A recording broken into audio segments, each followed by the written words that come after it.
जिस माँ बाप का 16 साल का बच्चा एक्सीडेंट से ज़ाया हो गया हो, उन्होंने कार मैयत आवे तो उन्होंने के गुजरी होनी है। इस तरह एक पिंड च फौतकी हो गई, मुड़ा एक्सीडेंट नाल फौत हो गया, 16 साल का मुड़ा है, पूरा पिंड इकट्ठा हो गया, उन्होंने बड़ा अफसोस आया।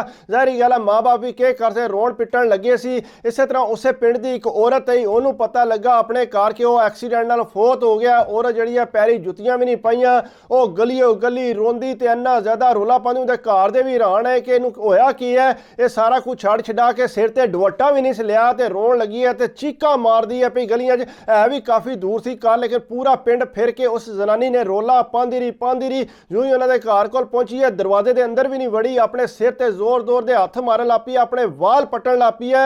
आए मैं मर गई, आए मैं मर गई, इस तरह करके रोन लगी सी। सारे बंदे बह के राम सकूना रोन लगे सी, लेकिन और जी दरवाजे च बह के जोर जोर का रोने अगे होकर जनानियां ने उन्होंने फड़िया, फड़ के जिसले अंदर लिया तो पिंड दी जनानियां ते पता सी कि इहदा ते लगदा ही कुछ नहीं है, क्यों इस तरह रो रही है, असीं भी तो इसे पिंड दियां वा। लेकिन खैर वो इस चीज़ को नहीं सी सोच रही, वो रोई जा रही सी, इतना रोंदी सी पी कि छड़ गल जो बंदे चुप करांदे वो चुप नहीं सी होंदी, सिर्फ रोला उदा आ रहा सी कि वाल वाकई सिर दे अपने जिहड़ा पटदी सी पई। उन्हें आख्या मना किया कि तू ना अपने सिर दे वाल पट, लेकिन वो मना नहीं सी हो रही। वो मैयत नूं इस तरह कलावा मार के बैठी सी, रोंदी सी, जोर जोर अपने सिर च जिहड़ा टकरा मारदी सी। वो बंदियां दे ना कर है काम चंगा नहीं है, लेकिन खैर वो इस चीज़ नूं सुन के राजी नहीं सी। आखिरकार उस तो बाद जिहड़ा जनाजा कराना सी, उन्हें आख्या जी किहड़ा टाइम रखा जनाजे का, उन्हें आख्या जी फलाना टाइम है। जनाजे वास्ते जिसे मैयत सी सारी तैयार की ने, वो जनाब मैयत नूं जिसले हथ पाया ना तो वह जनानी जिहड़ी है पावा फड़ के बह रही है कि मैं नहीं दफनान देना, मैं जनाजा नहीं होने देना, रोन लापी जोर दी, मैं नहीं जान देने। वो बंदे छड्डण,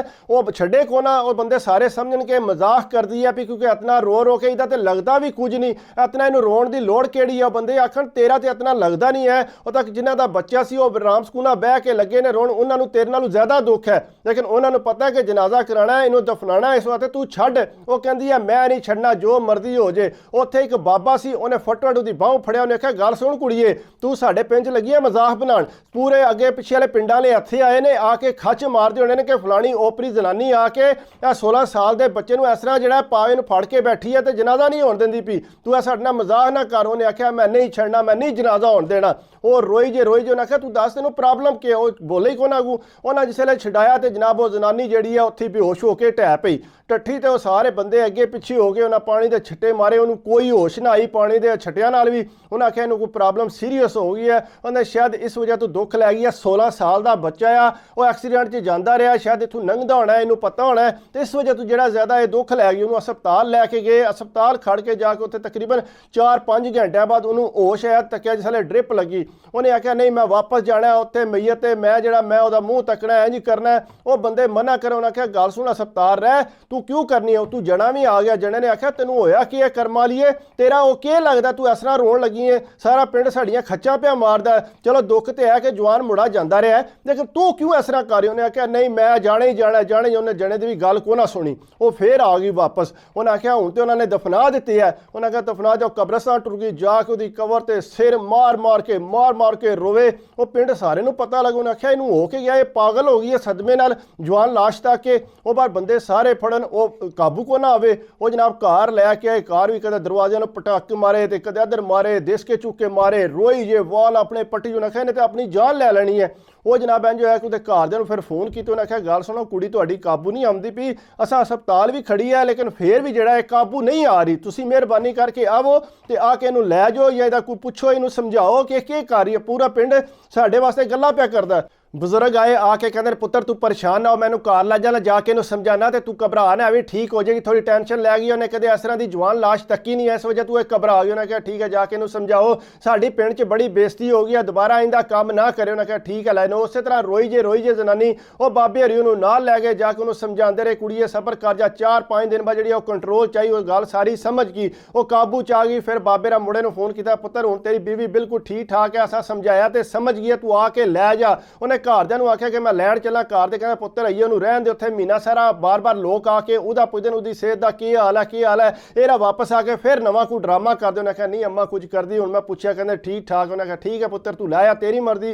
वो गया फिर लैण वास्ते, 2 दिहाड़े उन्हें उत्थे ही रहना सी। जाके एक रात रहा तो घरों बाहर निकलिया, तो जिहड़ा गुआंढी है उन्हें आके सलाम अलैकुम किया। उन्हें आख्या भाई जी सुनाओ अपनी बीवी नूं लैण आए। उन्हें आख्या बिल्कुल मैं उन्होंने लैण आया, थोड़ी जी परेशान हुई सी, बीमार सी। उन्हें आख्या बीमार शार नहीं होए, तुहानूं पता इन्हें के ड्रामा लाया। उन्हें आख्या यार के ड्रामा लाया, ਉੱਥੇ ਜਵਾਨ ਫੋਤਕੀ ਹੋਈ ਸੀ ਜਿਸ ਵਜ੍ਹਾ ਤੂੰ ਜਿਹੜਾ ਉਹ ਟੈਨਸ਼ਨ ਲੈ ਗਈ ਸੀ। ਤੇ ਮੈਂ ਆਖਿਆ ਬਜ਼ੁਰਗਾਂ ਨੂੰ ਇੱਥੇ ਲੈ ਆਵੋ। ਉਹਨੇ ਆਖਿਆ ਨਹੀਂ ਭਾਈ ਜੀ ਆਈਂਦੀ ਕੋਈ ਗੱਲ ਨਹੀਂ ਜੇ, ਤੁਹਾਡੇ ਨਾਲ ਸਾਰਾ ਡਰਾਮਾ ਪੇ ਕਰ ਦਿਓ। ਉਹਨੇ ਆਖਿਆ ਕੀ ਡਰਾਮਾ ਯਾਰ ਕਰ ਦਿਓ। ਉਹਨੇ ਆਖਿਆ ਜਿਹੜਾ ਮੁੰਡਾ ਫੋਤ ਹੋਇਆ ਨਾ ਇਹਦਾ ਆਪਣਾ ਪੁੱਤਰ ਆਇਆ। ਉਹਨੇ ਆਖਿਆ ਪੁੱਤਰ ਹਾਰੀ ਸੀ ਹੋਰ ਕੀ ਸੀ? ਉਹਨੇ ਆਖਿਆ ਨਾ ਇਹਦਾ ਸੱਕਾ ਪੁੱਤਰ ਆਇਆ, ਇਹਦੇ ਢਿੱਡ ਚੋਂ ਨਿਕਲਿਆ। ਉਹਨੇ ਆਖਿਆ ਭਾਈ ਜੀ ਕੀ ਕਰਦੇ ਹੁੰਦੇ ਹੋ? ਮੈਨੂੰ ਨਹੀਂ ਪਤਾ, ਮੇਰੀ ਉਹ ਬੀਵੀ ਹੈ। ਉਹਨੇ ਆਖਿਆ ਭਾਈ ਜਾ ਕੇ ਬਜ਼ੁਰਗਾਂ ਕੋਲ ਪੁੱਛੋ, ਤੁਹਾਨੂੰ ਸਾਰੀ ਗੱਲ ਦੱਸਣਗੇ। ਮੈਂ ਰਾਤੀ ਇਹਨਾਂ ਦੀ ਸਾਰੀ ਗੱਲ ਸੁਣੀ ਹੈ, ਤੁਹਾਨੂੰ ਜਿਹੜਾ ਹਨੇਰੇ 'ਚ ਰੱਖਿਆ ਨੇ। ਉਹਨੇ ਆਖਿਆ ਮੈਂ ਜਾ ਕੇ ਹੁਣ ਹੀ ਪੁੱਛਿਆ। ਜਵਾਨ ਕਹਿੰਦਾ ਮੇਰੇ ਤੇ ਹੋਸ਼ ਹੀ ਉੱਡ ਗਏ ਕਿ ਇਹਨਾਂ ਗੱਲ ਕਿਹੜੀ ਪੇ ਕਰਦਾ। ਕਹਿੰਦਾ ਮੈਂ ਜਾ ਕੇ ਅੰਦਰ ਜਾ ਕੇ ਮੈਂ ਕਿਹਾ ਬਜ਼ੁਰਗੋ ਗੱਲ ਸੁਣੋ। ਹਾਂ ਉਹਨੇ ਆਖਿਆ ਜੀ ਪੁੱਤਰ। ਉਹਨੇ ਆਖਿਆ ਗੱਲ ਸੁਣੋ, ਇਹਨੇ ਟੈਨਸ਼ਨ ਕਿਹੜੀ ਗੱਲੋਂ ਲਈ ਆ ਤੁਹਾਡੀ ਕੁੜੀ ਨੇ? ਉਹਨੇ ਆਖਿਆ ਪੁੱਤਰ ਇਸੇ ਵਜ੍ਹਾ ਤੂੰ ਕਿ ਜਵਾਨ ਲਾਸ਼ ਹੈ ਇਸ ਵਜ੍ਹਾ। ਉਹਨੇ ਆਖਿਆ ਨਾ ਇਹ ਗੱਲ ਨਹੀਂ ਹੈ, ਗੱਲ ਵਿੱਚ ਹੋਰ ਹੈ। ਉਹਨੇ ਆਖਿਆ ਪੁੱਤਰ ਕਿਹੜੀ ਗੱਲ ਹੈ?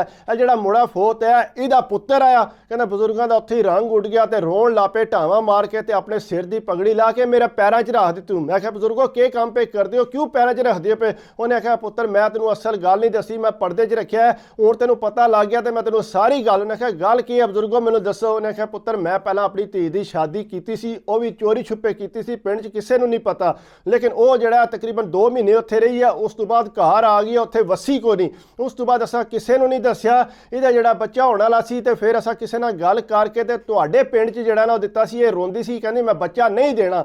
ਅਸਾਂ ਜਿਹੜਾ ਫਿਰ ਉਹਨਾਂ ਨੂੰ ਦੇ ਦਿੱਤਾ ਸੀ ਜਿਨ੍ਹਾਂ ਦਾ ਮੁੰਡਾ ਫੋਤ ਹੋਇਆ।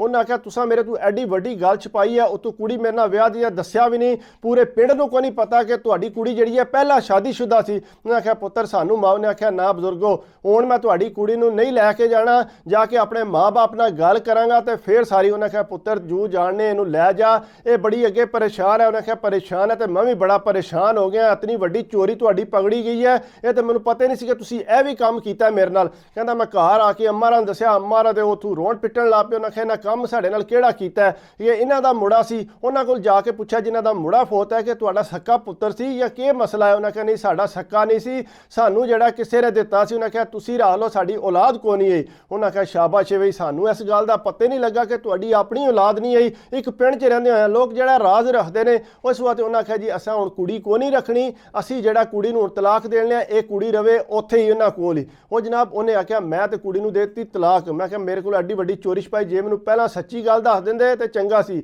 ਉਹ ਅੱਗੋਂ ਕੁੜੀ ਵਾਲੇ ਆਦੇ ਨੇ ਅਸੀਂ ਕਿ ਸੱਚੀ ਗੱਲ ਦੱਸਦੇ, ਅਸੀਂ 2-3 ਜਗ੍ਹਾ ਤੇ ਰਿਸ਼ਤੇ ਦਾ ਪਤਾ ਕੀਤਾ ਲੇਕਿਨ ਰਿਸ਼ਤਾ ਲੱਭਦਾ ਹੀ ਨਹੀਂ ਸੀ ਪਿਆ। ਇਸ ਵਾਸਤੇ ਅਸਾਂ ਇਹੀ ਸੋਚਿਆ, ਕੁੜੀ ਨੂੰ ਵੀ ਸਮਝਾਇਆ ਕਿ ਤੂੰ ਕੋਈ ਇਸ ਤਰ੍ਹਾਂ ਦੀ ਗੱਲ ਨਹੀਂ ਕਰਨੀ। ਕੁੜੀ ਆਖਦੀ ਸੀ ਹਾਲਾਂਕਿ ਪਹਿਲਾਂ ਗੱਲ ਦੱਸ ਲੈਣੇ, ਲੇਕਿਨ ਮੈਂ ਕਿਹਾ ਖਬਰਦਾਰ ਕਿਸੇ ਨੂੰ ਕੋਈ ਗੱਲ ਨਹੀਂ ਦੱਸਣੀ। ਲੇਕਿਨ ਇਸ ਤਰ੍ਹਾਂ ਨੁਕਸਾਨ ਹੋ ਜਾਂਦਾ ਤੇ ਕੋਸ਼ਿਸ਼ ਕਰਨੀ ਚਾਹੀਦੀ ਇਸ ਤਰ੍ਹਾਂ ਦੇ ਨੁਕਸਾਨ ਤੋਂ ਬਚੋ। ਜੇ ਕੋਈ ਸੱਚ ਹੈ ਤੇ ਸੱਚ ਦੱਸਣਾ ਚਾਹੀਦਾ। ਬਾਕੀ ਅਗਰ ਵੀਡੀਓ ਤੁਹਾਨੂੰ ਅੱਛੀ ਲੱਗੀ ਹੋਵੇ ਤਾਂ ਲਾਈਕ ਕਰਿਆ ਕਰੋ, ਕਮੈਂਟਸ ਕਰ ਦਿਓ ਤੇ ਸਬਸਕ੍ਰਾਈਬ ਕਰਿਆ ਕਰੋ। ਦੁਆਵਾਂ 'ਚ ਯਾਦ ਰੱਖਿਆ ਕਰੋ, ਆਪਣੀ ਸਿਹਤ ਦਾ ਖਿਆਲ ਰੱਖਿਆ ਕਰੋ। ਅੱਲਾਹ ਹਾਫਿਜ਼।